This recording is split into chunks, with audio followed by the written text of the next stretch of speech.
Olá, pessoas, boa tarde. Estamos de volta hoje. Ontem eu não tive condição de fazer live.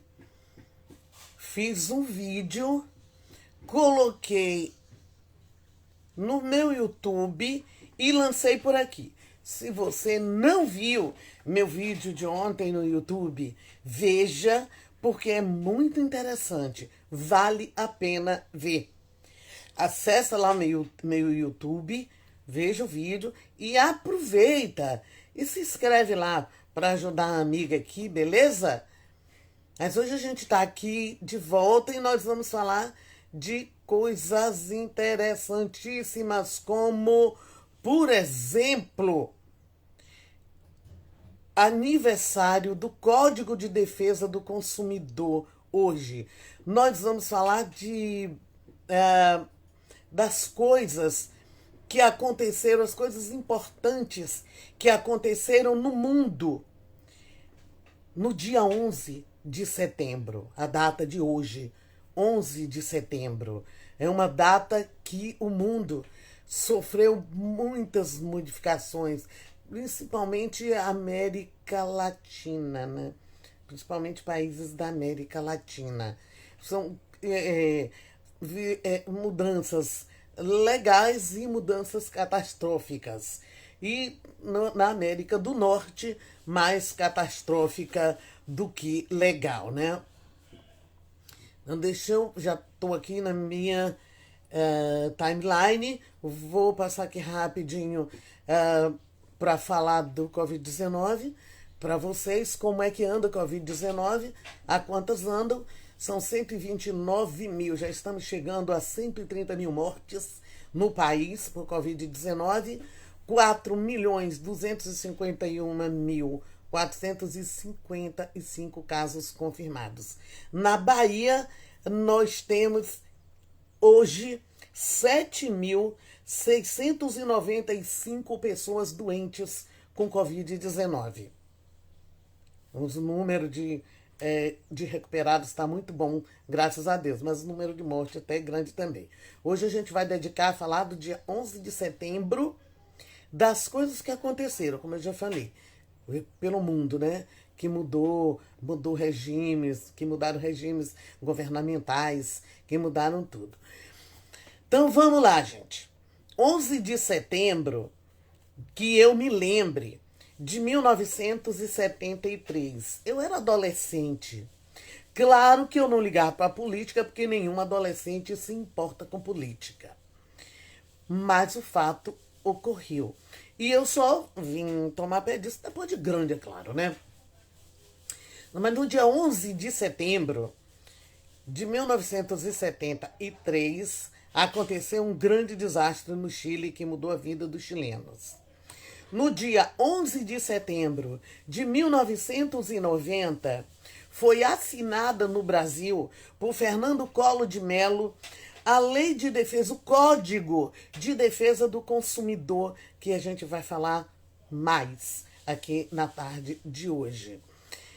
E que mudou também a visão de compra e venda e garantiu os nossos direitos enquanto consumidores. No dia 11 de setembro de 2001, aconteceu o atentado em Washington, D.C., e a quebra das torres, e a derrubada das Torres Gêmeas em Nova York. Foram 4 aviões sequestrados pelo Al-Qaeda, que causou um grande desastre. Então, esse é o nosso assunto de hoje. Quando você passar lá no meu YouTube para ver o de ontem, a live de ontem que eu deixei no YouTube, aproveita e se inscreve lá, me ajuda, viu?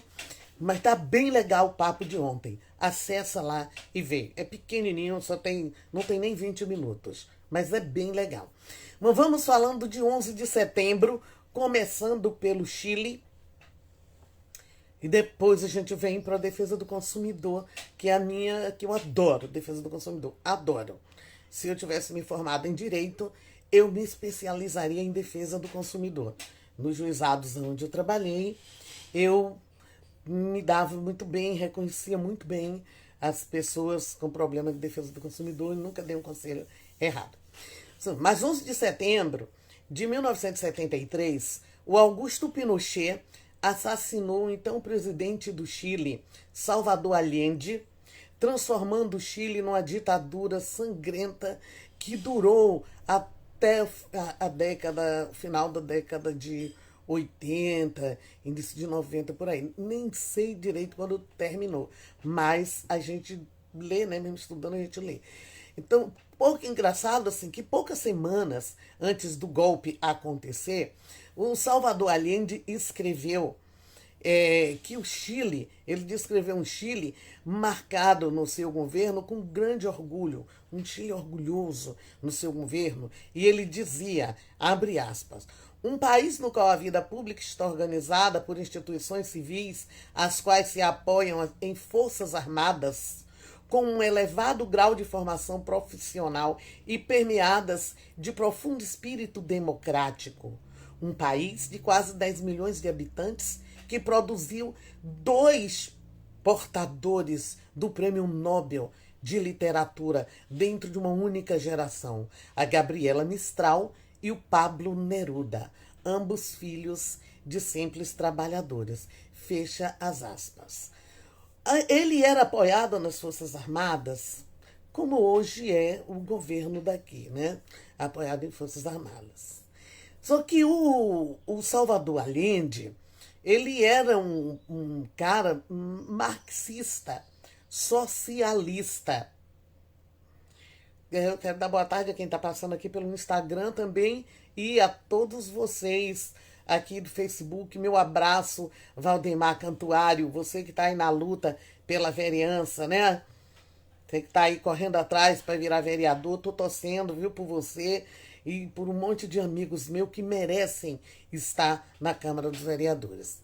Então, gente, todo o cinturão industrial de Santiago do Chile havia sido cercado pelos militares e os apoiadores de armas pesadas. O próprio presidente Salvador Allende se recusou as reivindicações da extrema esquerda de armar os operários. Ele era o primeiro marxista e eleito democraticamente na América Latina, num país ocidental. E ele acreditou, ele foi ingênuo, né? Porque ele acreditou muito no tempo, na força de preservação dos valores e nas tradições democráticas. Que eu acho que é o erro do democrata, é acreditar muito na tradição democrática e deixar, né, que o direitista, o extremista, tome o poder. Então, o Salvador Allende, que tinha sido eleito pelo voto direto, ele próprio nomeou o Pinochet como chefe do exército. Ele era o comandante em chefe das 3 armas. E o que aconteceu no dia 11 de setembro de 1973, o Pinochet deu o golpe de misericórdia com muita brutalidade, matou muita gente, derrubou o palácio e assassinou o Salvador Allende. O Salvador Allende é pai da Isabel Allende, que é escritora. Isabel Allende, escritora, que todo mundo deve conhecê-la, muito conhecida na América Latina. Foi um golpe muito sangrento que pôs fim à democracia do Chile, alavancando uma ditadura perigosa, sangrenta e horrível. E diga por quem foi apoiado este golpe: pelos Estados Unidos. Esse golpe deixou muito feliz o presidente Nixon, Richard Nixon, que era o presidente na época, e que patrocinou o golpe no Estado. Agora, vou falar para vocês como eu faço nas minhas aulas de história. Eu vou lá atrás na história e venho aqui no momento para você enxergar como a história se repete.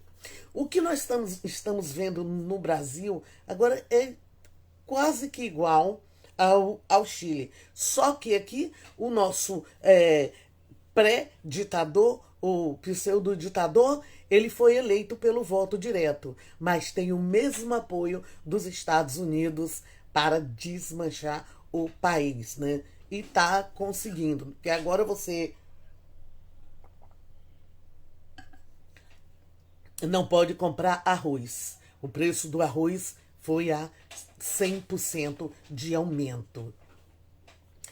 Então, a gente tem que fazer leituras, não precisa ser historiador, não precisa ser político. Basta ler, basta se informar, porque as leituras estão aí para a gente assistir. O que aconteceu no Chile gerou um prejuízo grande de mais de 20 anos. Então, aqui no país, eu espero que em 2022 encerre esse período de ditadura branca e que o Brasil volte a viver uma democracia. Mas agora vamos falar de defesa do consumidor. Para que serve a defesa do consumidor? Para garantir o direito do consumidor, para garantir o direito de nós que precisamos de serviços, que compramos serviço e que prestamos serviços. Hoje, ele completa 30 anos de assinado. Ele foi assinado pelo presidente Fernando Collor de Mello. O que o Código de Defesa do Consumidor trouxe? Mudanças significativas na relação de prestação de serviços e na relação de comércio entre compradores, vendedores, consumidor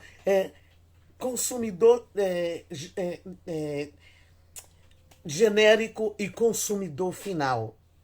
O que é um consumidor genérico? O consumidor genérico é aquele que compra para vender. Vou dar um exemplo. A Casa Lacerda, aqui. Não está me dando nada não, viu? Estou falando de falar. A Casa Lacerda ela é vendedora de lâmpadas e ela compra um lote de lâmpadas de uma marca. Nesse lote de lâmpadas vem 100 lâmpadas com defeito, 100 lâmpadas queimadas. Então ele é um consumidor genérico, mas ele tem que ser reposto. A empresa, a fabricante de lâmpada, tem que devolver para ele ou outras lâmpadas da mesma marca, ou o dinheiro. Aí quem é o consumidor final? E o consumidor final? Quem é ele? Esse consumidor final sou eu e é você. Nós vamos lá na Casa Lacerda e compramos essa lâmpada como consumidor final. E quando chegamos em casa, nós percebemos que essa lâmpada está queimada, não está funcionando. A gente tem um prazo até 72 horas para levar essa lâmpada lá na Casa Lacerda e trocar. A Casa Lacerda tem que devolver a gente uma lâmpada da mesma. Se não tiver da mesma, tem que devolver outra ou igual ou melhor, pior não pode ser, ou igual ou melhor, nas mesmas condições que aquela lâmpada primeira foi vendida. Não pode ser inferior. Se não houver outro meio de trocar, se não houver outra lâmpada de jeito nenhum, outro produto da mesma qualidade, a Casa Lacerda tem que me devolver o dinheiro. Já na compra de um fogão, por exemplo, vamos dizer que eu compro o fogão na loja Guaibim. A loja Guaibim me entregou o fogão, quando eu ligo o fogão está com defeito. Eu levo este fogão na loja Guaibim no dia seguinte, até outro dia a loja Guaibim tem que me devolver outro fogão. No prazo de 72 horas, ela me devolve até o dinheiro. Passou das 72 horas, troca por outro produto. Outro fogão que não pode ser inferior. Ele tem que ser igual ou melhor. Mas e se o defeito desse fogão é de fábrica, mas não se manifestou durante esse período de 72 horas? Esse fogão só se manifesta no prazo de 3 meses. A garantia é da loja Guaibim? Não. A loja Guaibim pode ser responsável por levar o fogão na assistência técnica se não houver uma na cidade. Mas já não te devolve mais o fogão. Aí a responsabilidade é do fabricante do fogão. Aí você vai falar com o fabricante do fogão. Se o fabricante do fogão não tiver outro fogão daquele mesmo, ele tem que lhe dar um fogão melhor. Não pode ser um fogão pior. Caso ele não tenha nenhum fogão para lhe dar, o prejuízo é dele. Ele que tem que lhe devolver o dinheiro. Porque ele vendeu para a empresa, ele vendeu esse fogão para a loja Guaibim e recebeu dinheiro por ela. A loja Guaibim lhe vendeu. Se o fogão não estava bom, depois o defeito é da fábrica, é a fábrica que vai ter que lhe ressarcir esse dinheiro ou o novo fogão. Então, essa foi uma das grandes mudanças no Código de Defesa do Consumidor. É uma lei estadual? Não, é uma lei federal. E a partir dessa lei, é a lei 090, menina, eu sabia de cor, no 099/90. 099/90. Deixa eu até pesquisar, ó.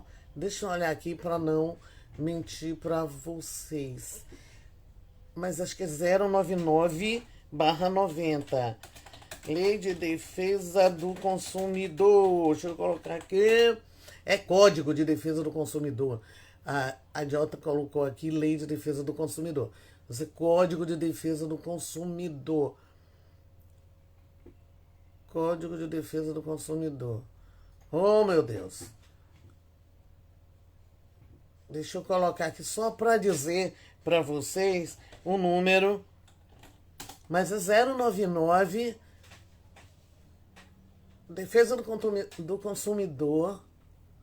Não, é 8078.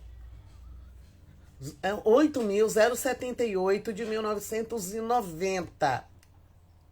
A Lei de Defesa do Consumidor, que você pode acessar, chegar no Google, acessar e tirar todas as suas dúvidas.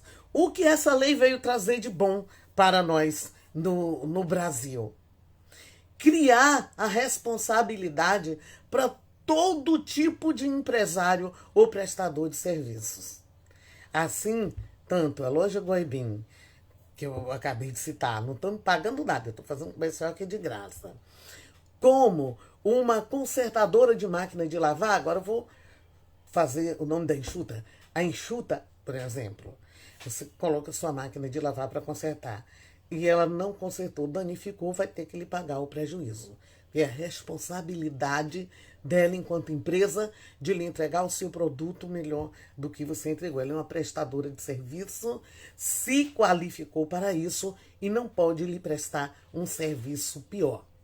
Então tá uma coisa que a lei criou. Prestador de serviço, empresário, todo mundo no mercado, na atuação de consumo, tem responsabilidade com o serviço prestado, com sua qualidade. O sapateiro que consertou meu sapato, ele estragou meu sapato, foi consertar, tacou um prego, rasgou meu sapato, não tem mais conserto. Ele tem que assumir a culpa, porque ele é um prestador de serviço. Então, o Código de Defesa do Consumidor, ele caracteriza o consumidor como uma parte frágil na relação com o fornecedor. E assim protege dos possíveis prejuízos nas aquisições dos produtos, nas aquisições dos produtos e serviços. Por que o né? Você já pensou uma Coelba, por exemplo, que lhe fornece a energia? a Coelba dá uma queda de luz rápida, papuf, queima seu computador, queima sua geladeira, queima sua televisão. Antes da Lei de Defesa do Consumidor, a Coelba não responderia por isso. Depois da Lei de Defesa do Consumidor, a Coelba responde sim. Se houve uma queda de luz, queimou sua TV, queimou seu computador, queimou sua geladeira, a Coelba tem que lhe indenizar, consertando a sua geladeira, colocando ela para consertar e lhe dando ela funcionalmente de novo. Ah, mas é uma queda de energia. Como é que eu posso provar que a minha TV queimou por conta da falta de luz? E se eu chegar lá na justiça e a Coelba disser que a culpa não é dela? Tem um negócio lá chamado inversão do ônus da prova. E aí o próprio juiz vai fazer a inversão do ônus da prova, ou a pessoa, o advogado que vai fazer a queixa, vai pedir de pronto na queixa a inversão do ônus da prova para que a Coelba prove que ela não teve nenhuma queda de luz e que não causou prejuízo em ninguém naquele horário. Ela vai ter que apresentar o gráfico dela em juízo. Durante a audiência, ela vai ter que apresentar durante a audiência ou na própria petição, ela vai ter que informar isso ao juiz, querendo ou não. Então, para toda vez que o consumidor não tem como comprovar o dano, existe sempre a inversão do ônus da prova. Isso eu me refiro a uma Coelba da vida. Que o castigo vem de lá, queima tudo, como é que você prova? Inversão do ônus, que vai ter que trazer o gráfico na justiça e aquele gráfico vai mostrar que houve a queda de energia na sua área, portanto, causou a queima do seu aparelho. Então, o Código de Defesa do Consumidor, vou chamar de CDC, o CDC, estabelece os direitos básicos e essenciais ao consumidor, como o direito à proteção à vida, à saúde e à segurança. O direito à proteção à vida e à saúde vai-se para os produtos que oferecem perigo, tipo alimentação, que pode apodrecer e estragar e trazer uma infecção. A segurança, que é os produtos, as tomadas, por exemplo, as tomadas de parede. Depois do Código do Consumidor mudou-se o padrão. As tomadas hoje para dentro, né? Não é mais exposta para fora, porque assim se pode tampar, se pode fazer alguma coisa, evitar muito choque nas crianças. Então, são uma das proteções. Então, quando se diz que a proteção à vida e à saúde e à segurança tem que ser garantido pelo Código, pelo CDC, isso significa que o empresário ou prestador de serviço não pode colocar à venda um serviço que possa causar prejuízos ou danos ao consumidor. Uma delas são os alimentos vencidos. Era comum você ver antes do CDC produtos vencidos nas prateleiras dos mercados. Hoje você não vê. Hoje, quando o produto está perto de vencer, eles fazem logo uma promoção para sair rápido, principalmente produto perecível, ou é obrigado a retirar da prateleira de 3 dias, 5 dias antes do vencimento. Então, o consumidor tem direito também à informação prévia e clara, declarada nos rótulos dos produtos, que não tinha. Os produtos, por causa do CDC, tem que informar tudo. O alimento tem que informar do que ele é feito, Porque tem pessoas com alergia, por exemplo, que não pode comer esse tipo de coisa. Então tem que estar ali no rótulo. A data de validade tem que estar tudo informado previamente nas suas embalagens. Assim como o consumidor tem o direito de saber o que está comprando e contratando, o código também protege o consumidor contra a publicidade enganosa e abusiva. Talvez, e traz, como eu falei, e traz o ônus, a inversão do ônus da prova. O que é a propaganda abusiva e enganosa?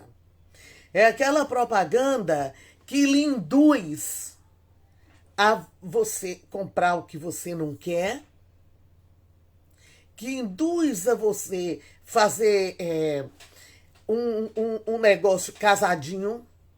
Olha, se você comprar 10, você ganha mais 2.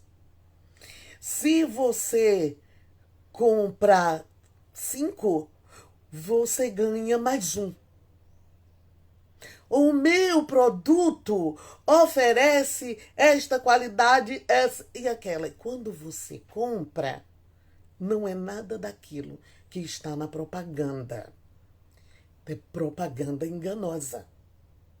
E a abusiva é aquela que faz você levar aquilo que você não quer, que induz você a comprar aquilo que você não precisa.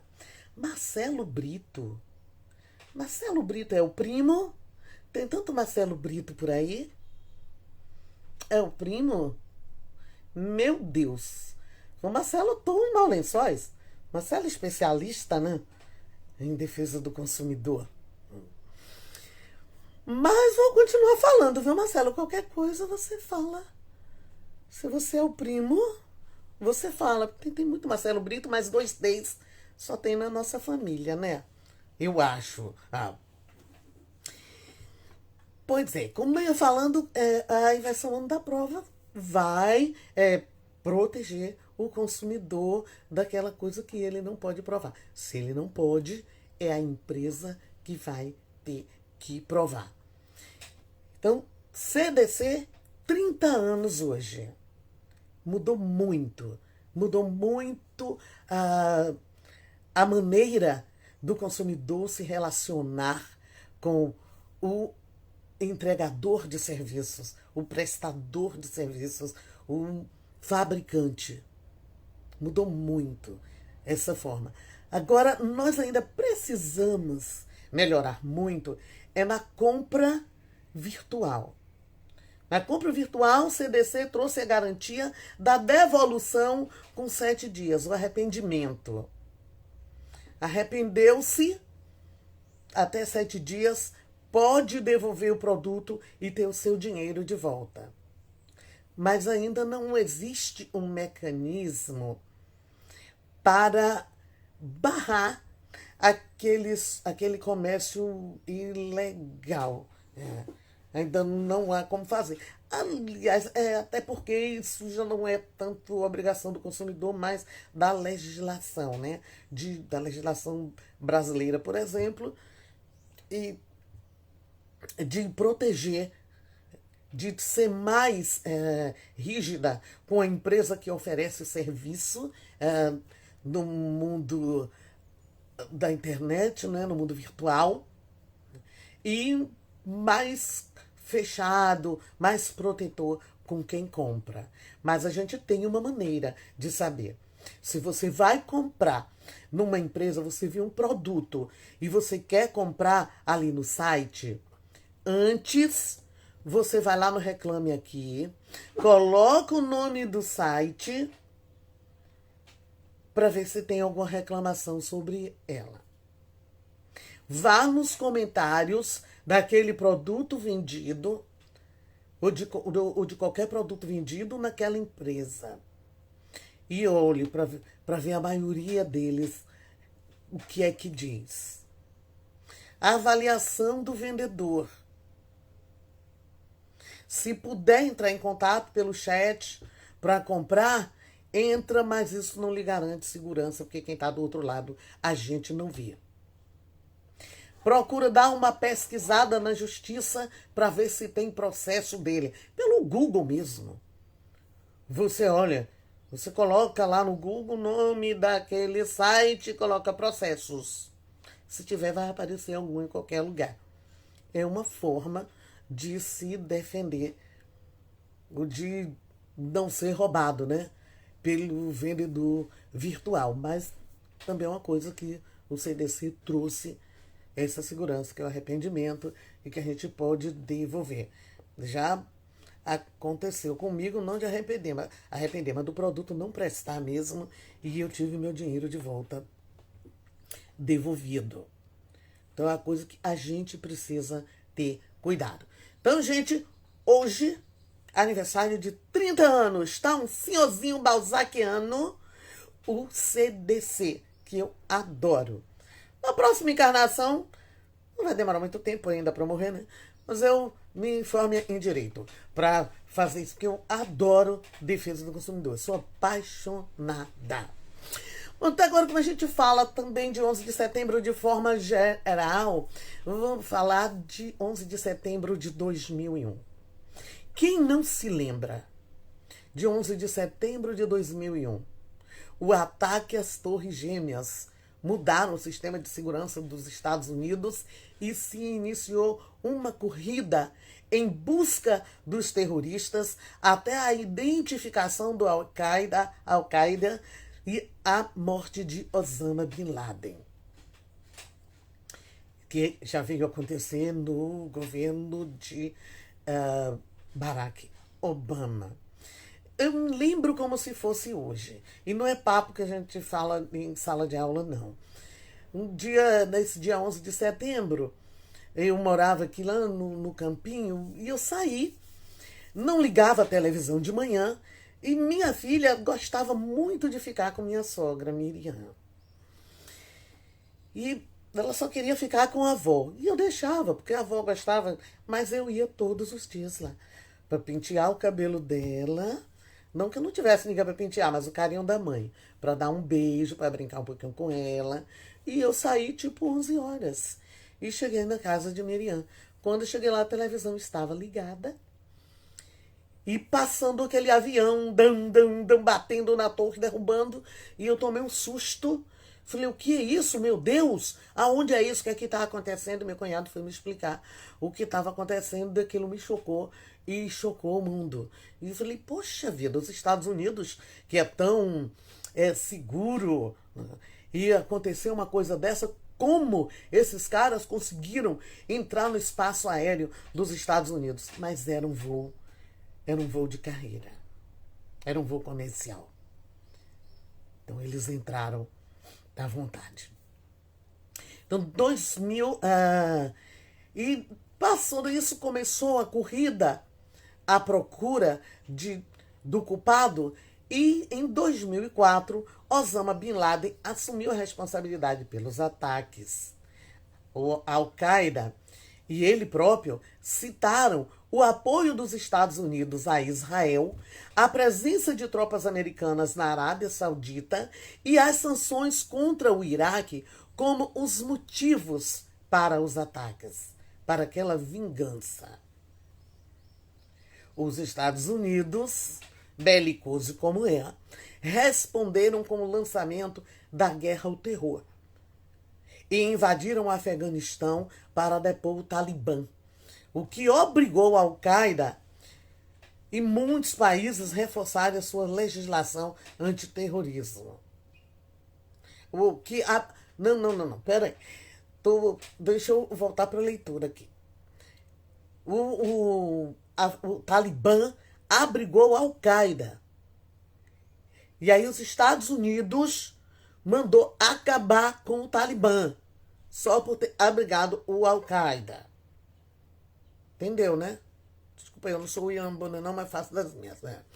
Então, a partir daí, muitos países reforçaram sua legislação antiterrorismo e ampliaram o poder de aplicação de lei. Bin Laden foi localizado, foi morto pelos Estados Unidos em maio de 2011 no Paquistão. Onde está enterrado Bin Laden, ninguém sabe. Mas são os acontecimentos, esses acontecimentos mudaram a história.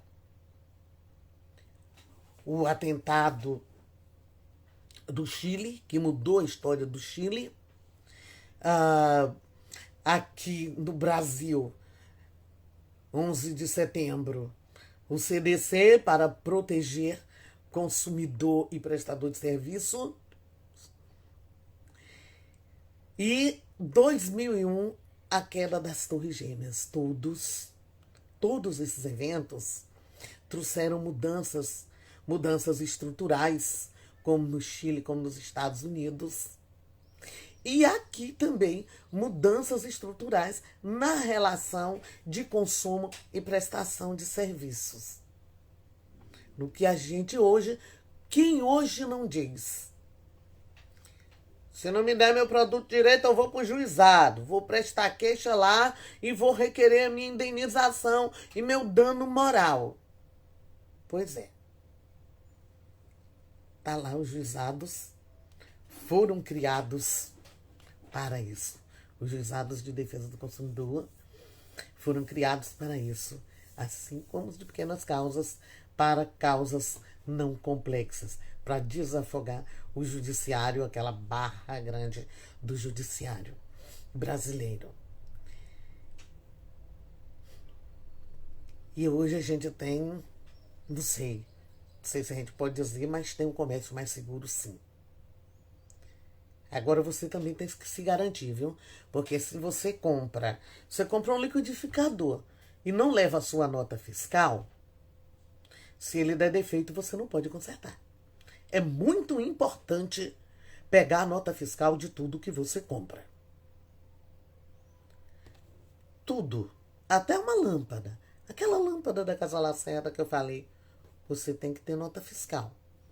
O fogão, principalmente, você tem que ter nota fiscal. Aí se você chega ali na loja Guaibim, compra um liquidificador, o povo lhe vende, lhe dá aquele papelzinho de despacho e manda você embora, não saia de lá sem sua nota. Fala, eu quero minha nota. Ah, tá difícil de tirar. Espero, eu só saio daqui com minha nota. Não saio sem ela. De loja nenhuma, viu? Porque é assim que você pode garantir o seu direito de defesa do consumidor. Agora mudar de assunto, só para não dizer que não falei de política, tem uma notícia quente aqui, eu vou dar, né? Hoje, estava lá na Globo, no G1, a notícia. Procurada pela polícia, Cristiano e Brasil usou camisa amarela da CBF ao votar pelo impeachment de Dilma Rousseff. Usou sim, todo mundo sabe disso. Ela hoje está com um mandato de prisão. Ela é ex-deputada federal, Cristiane Brasil, e é filha do ex-deputado Roberto Jefferson, do PTB do Rio de Janeiro, aquele primeiro bandido da Lava Jato. Não disse todo mundo é bandido? Então pronto, tá aí. Aquele primeiro acusado pela Lava Jato, condenado e preso, que perdeu o mandato, e que hoje está assim com o Bolsonaro, porque para ter algum cargo lá com o Bolsonaro, tem que ter algum crime. Se não tiver, não entra. Então ele está lá com o Bolsonaro e a filha dele está com um mandato de prisão, a Cristiane Brasil. E quando ela votou na Dilma em 2016, ela vestiu uma camisa da seleção brasileira. Eu tomei asco da camisa da seleção brasileira, eu não quero mais saber de vestir. Por causa dessas coisas. Porque tudo que não presta veste a camisa da seleção brasileira. Fiquei com medo. Quem é que tá querendo entrar aqui na minha live? Alguém. Não sei, alguém botou o dedinho aqui, mas já desistiu. Já foi embora. Pois é. Então, ela, na blusa estava escrito, na blusa dela na época, basta, em cima de uma mão com 9 dedos. Uma referência ao ex-presidente Lula, né? Pois que foi condenado sem provas no processo do triplex no Guarujá. Há 11 anos atrás, olha só, 11, o Roberto Jefferson perdeu o mandato porque foi constatado que ele roubava, né, da Lava Jato. Então, ela é alvo de mandado de prisão por causa da investigação dos supostos desvios em contrato de assistência social do governo do estado do Rio e na prefeitura. Os contratos sob investigação foram firmados entre 2013 e 2018. Pois é, gente. De onde não se espera é que sai muita coisa. Então, gente, por hoje eu vou ficando por aqui, porque hoje eu queria falar apenas do 11 de setembro. O que o 11 de setembro significou no Brasil e no mundo de forma geral, né? Porque a gente tem Brasil, América Latina e Estados Unidos. E o golpe, aquele golpe das Torres Gêmeas, abalou o mundo, chocou o mundo. Aquele golpe de 2001. Oi, Jaide, boa tarde, minha querida. Como vai você? Então, eu espero você, Jaide, você que chegou agora. Ontem eu fiz uma live curta para o meu YouTube. Você entra lá e vê, dá uma entrada, vê que tá muito massa, é bem pequenininho, só tem 18 minutos. E aproveita, se inscreve, ajuda a sua amiga aqui, viu? Por hoje eu vou ficando por aqui. Beijo no coração de vocês e amanhã a gente volta com novos assuntos. Obrigado, gente!